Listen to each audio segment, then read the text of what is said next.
Aujourd'hui, en Iran, il existe une tendance puriste dans la langue et il s'agit d'éviter plutôt les mots d'origine arabe.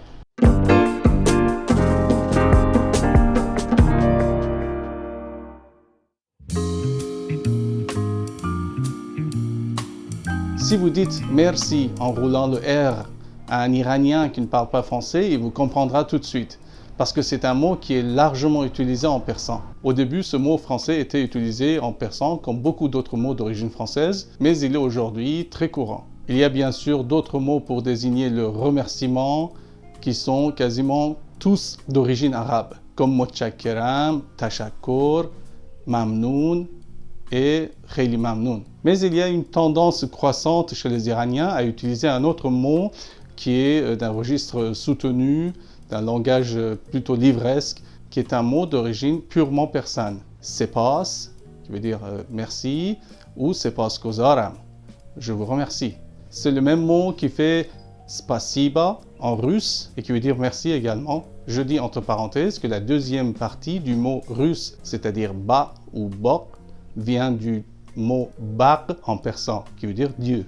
Cette tendance, on peut la voir dans la vie quotidienne des Iraniens, comme par exemple le mot banu, qui veut dire madame, au lieu du mot d'origine turque khanum.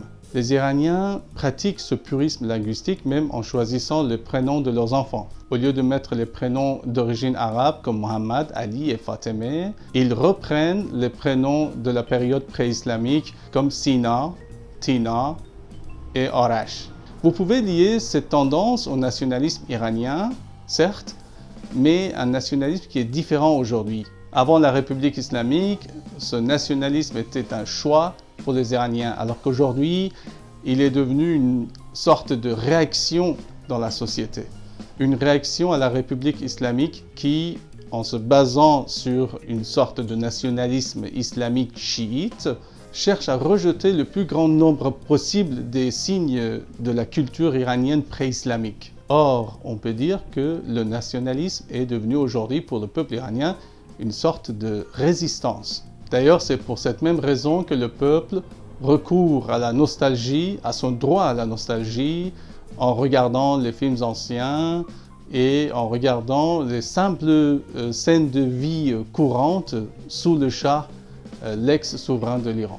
C'est avec beaucoup de regret que les jeunes Iraniens aujourd'hui regardent ces scènes de liberté de la société, les gens qui vivent leur vie normale, il n'y a même pas 50 ans, alors qu'ils subissent aujourd'hui beaucoup de restrictions sociétales, comme le port obligatoire du voile islamique pour les femmes, l'interdiction de boissons alcoolisées, l'interdiction de danse, etc., etc.